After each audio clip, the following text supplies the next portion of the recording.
Isaiah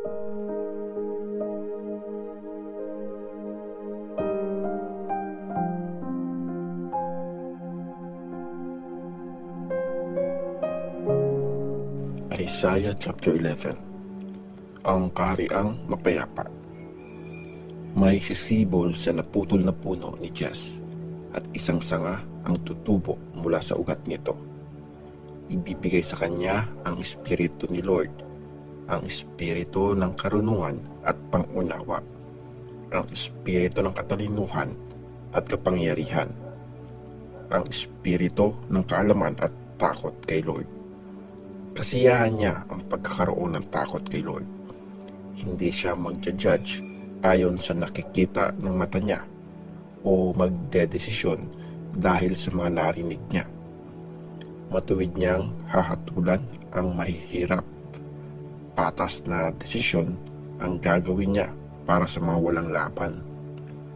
Sa kanyang mabagsik na hatol, paparusahan niya ang mga tao, at gamit ang kanyang mga salita, papatayin niya ang masasama. Mag-ahari siya ng may katarungan, at maglilid siya ng may katapatan. Magsasama ang wolf at ang batang tupa sa iisang tirahan. Hihiga ang leopard sa tabi ng batang kambing. Magsasamang kumain ang batang baka at layon, at isang bata ang mag-aalaga sa kanila. Kakain ng sabay ang baka at oso, pati ang mga anak nila magtatabi sa paghiga. Kakain ng damo ang layon gaya ng isang baka. Maglalaro ang baby sa tabi ng lungga ng kobra. Ipapasok ng bata ang kamay niya sa tirahan ng ahas. Walang mananakit o maninira sa buong banal na bundok ko, dahil mapupuno ng pagkilala kay Lord ang lupa, gaya ng dagat na puno ng tubig. Babalik ang mga pinalayas. Sa araw na yon, may hari na manggagaling sa lahi ni Jess na magiging sign para sa mga bansa. Lalapit ang mga bansa sa kanya at kikilalanin siya, at magiging sikat ang bayan niya.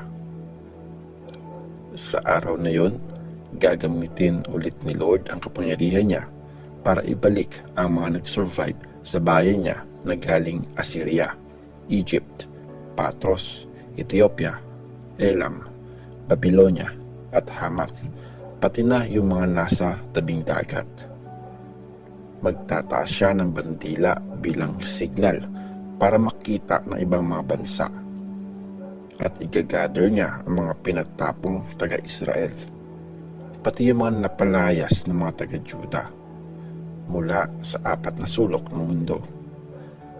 Maaalis ang pagsiselos ng Ephraim at matatapos ang mga panggugulo ng Juda. Mawawala ang inggit ng Ephraim sa Juda, at di na aawayin ng Juda ang Ephraim. Sabay nilang susugurin ang mga Philistines mula sa west, at magkasama nilang lilimasin ang mga taga-east. Sasakupin nila ang Edom at Moab, at susundin sila ng mga Ammonites. Tutuyuin ni Lord ang katubigang malapit sa dagat ng Egypt. Papadalhan niya ang Euphrates River ng nakakapasong hangin. Matutuyo ito hanggang maging 7 maliliit na batis para makatawid ang mga ito gaya ng sa tuyong daan. Magkakaroon ng daanan mula sa Assyria para sa mga nag-survive mula sa bayan niya, gaya ito ng dinaanan ng mga Israelites nung umalis sila sa Egypt.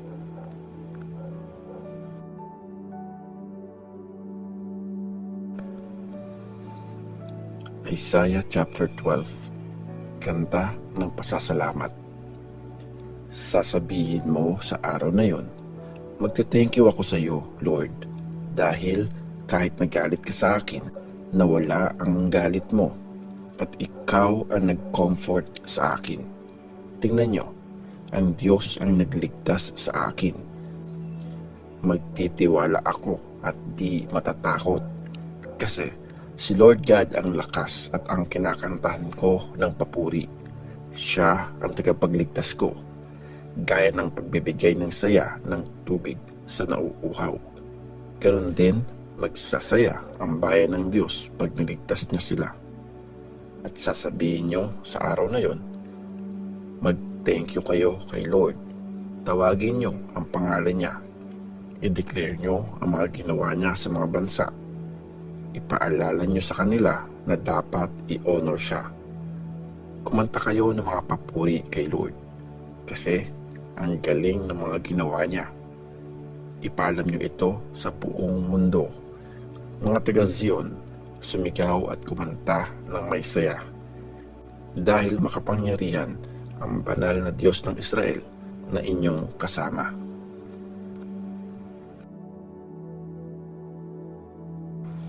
Isaiah chapter 13. Paparusahan ng Diyos ang Babylon.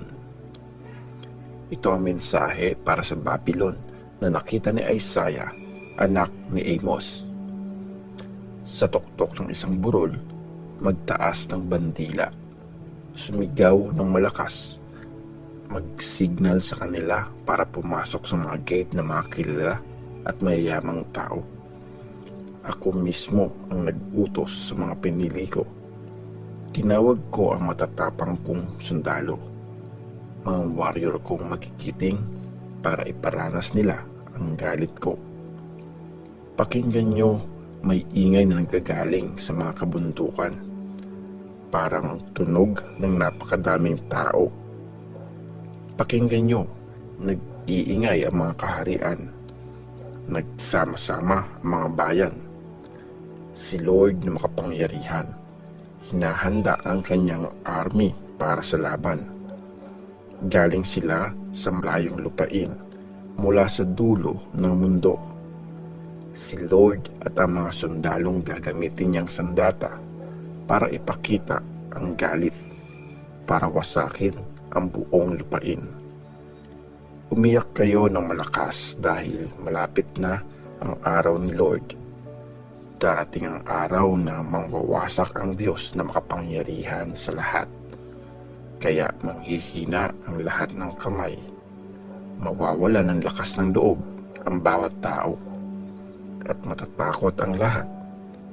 Makakaramdam sila ng sakit at paghihirap. Parang babaeng naghihirap sa panganganak. Magtitinginan sila ng may matinding takot. Mamumutla sa tindi ng pangingilabot. Tingnan nyo, dumarating na ang araw ni Lord. Malupit, may matinding galit at pagsik para wasakin ang mundo hanggang sa walang matira at ubusin ang mga makasalanan.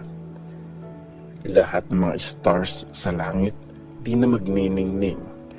Magiging madilim ang sikat ng araw at ang buwan ay di na magbibigay ng liwanag. Paparusahan ko ang mundo dahil masama ito, at ang masasamang tao dahil sa kanilang atraso. Tatapusin ko ang kayabangan ng mga pagmataas at aalisin ang angas ng mga walang awa.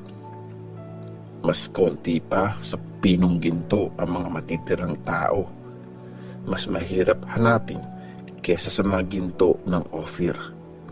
Kaya yayanigin ko ang langit at mauuga ang lupa sa kinalalagyan nito.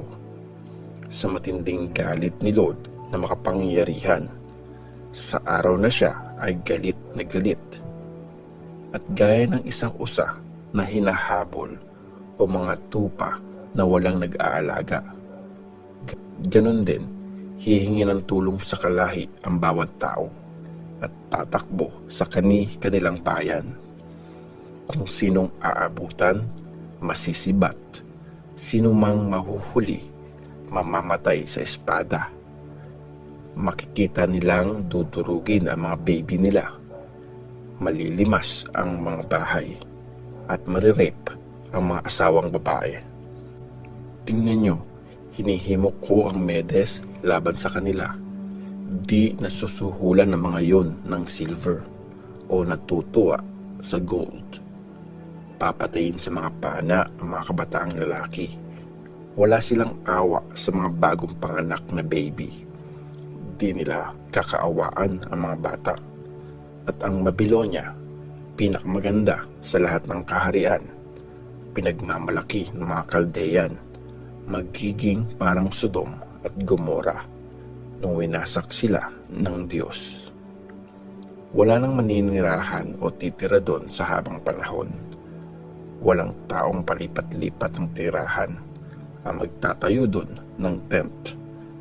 Walang mga shepherd na mag-aalaga ng tupa doon. Mga wild na hayop na lang ang pwedeng tumira doon. At ang mga bahay doon ay mapupuno ng mga kuwagong umuungol. Titira ang mga ostrich doon at magsasayawan ang mga wild na kambing. Sa mga tower, mag-iingay ang mga hyena. Magiging tambayan ng mga asong gubat ang mga palasyo. Malapit na mangyari ito. Hindi na magtatagal ang mga araw ng Babylon